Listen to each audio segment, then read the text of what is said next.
Hi, everybody. Welcome back. Here we are ready for Chapter 4 of The Lemonade Crime by Jacqueline Davies. Let's see what's up with Chapter 4. Wow, I can't believe we have already made our way to Friday this week. Are you ready for Chapter 4? Here we go. Chapter 4, Hearsay. Quoting someone else's words when that person is not present to say whether those words are true. Hearsay is a rumor. Hearsay is not allowed as evidence in a court of law. So, you get it? Asked Megan, leaning back in her chair. They're the same, see?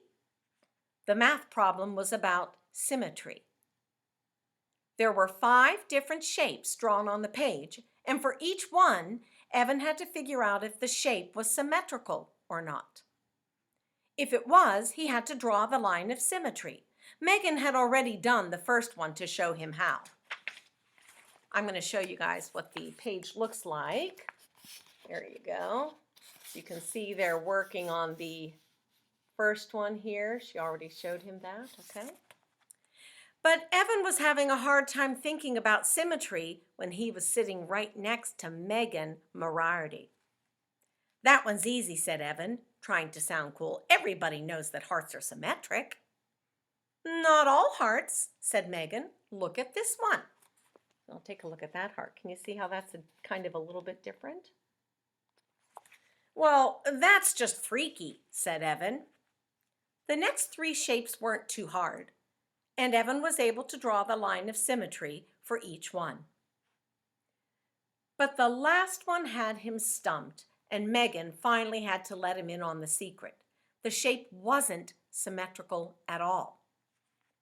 That's the one right down here.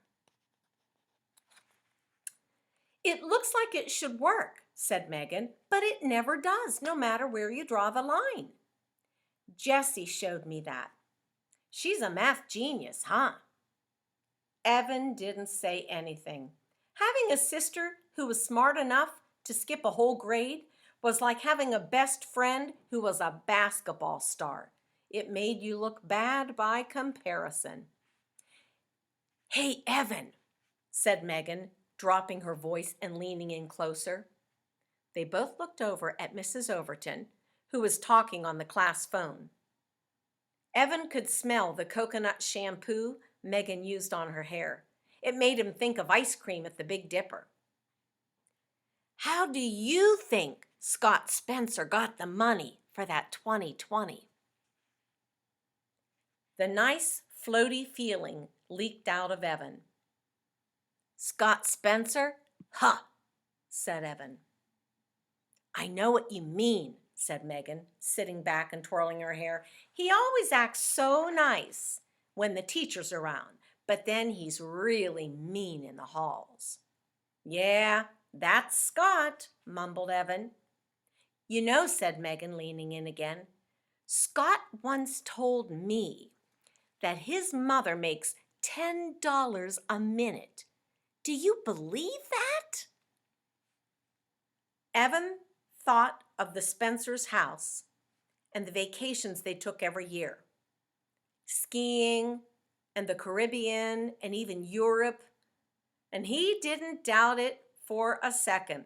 Sure, he said, you should see where he lives. I heard he has a new TV that's as big as the whiteboard. Megan pointed to the large whiteboard at the front of the room. Probably, said Evan.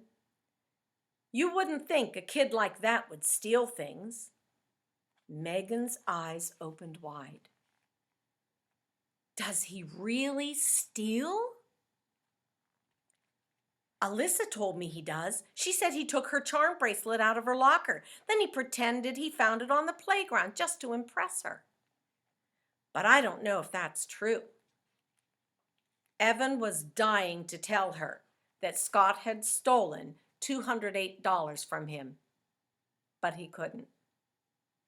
He stole lunch money from Ryan once, and he took a candy bar from the Price Chopper. He steals lots of things. Megan looked at him closely. Did you see him take the money or the candy bar? She asked. Evan shook his head. No, but Ryan said, that's just a rumor then, said Megan. You can't believe everything you hear. That's what my parents always say. If you knew him like I do, you'd think it was true too. Maybe, said Megan, but I don't listen to rumors. People probably say things about me that aren't true, and about you too.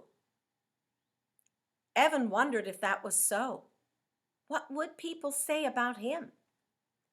Did his friends talk about him behind his back? He didn't like to think about that. But what Megan said got him thinking about the missing money.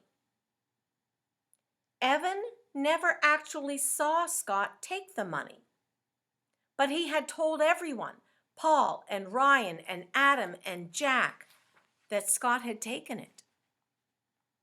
And they'd all believed him because it was true. Evan was sure of it. You have to know Scott, Evan said, shaking his head again. But he could hear his mother's voice. Rumors are like pigeons. They fly everywhere and make a mess wherever they go. And that, my friends, is the end of chapter 4. Well, looks like we're ready for the weekend to come, and you'll have to wait until next week to see what chapter 5 holds. I will see you then. Have a great weekend. Bye.